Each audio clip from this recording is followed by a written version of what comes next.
Qëndruan përmbys për 25 minuta, dy vajzat adoleshente dëm shpërblehen me $550.000. Dy adoleshente në Shtetet e Bashkuara përjetuan një përvojë të tmerrshme që do t'u mbetet përgjithmonë, kur mbetën të bllokuara përmbys në një park argëtimi për rreth 25 minuta në një lartësi prej 30 metrash.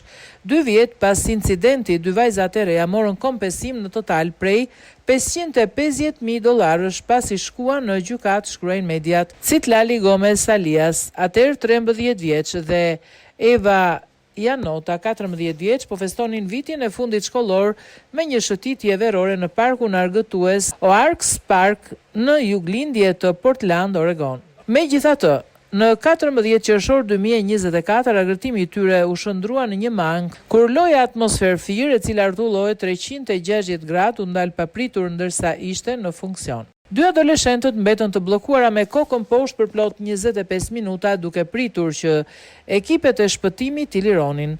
Pas gjyqit që filloi të hënën, gjykata vendosi t'u jap secilës prej tyre $275.000 dëm shpërblim, afërsisht $235.000. Kisha frikë se do të vdisja. Gjatë gjyqit, dy vajzat përshkruan terrorin që ndjenin ndërsa qëndronin pezull në ajër. Ato thanë se vuanin nga dhimbjet forta koke dhe grumbullimi i gjakut në kokë dhe pan pasagjerë të tjerë në tren duke vjell nga frika dhe presioni situatës. Frika e tyre më madhe, thanë ato, ishte se ripat e sigurimit mund të lëshoheshin në çdo moment. Mendova se ndoshta nuk na kishte mbetur shumë kohë, tha Evi Janota gjatë dëshmisë së saj. Ndërsa vajza tjetër, dukshëm e emocionuar, tha: "Nuk doja që njerëzit të më shihnin të vdisja."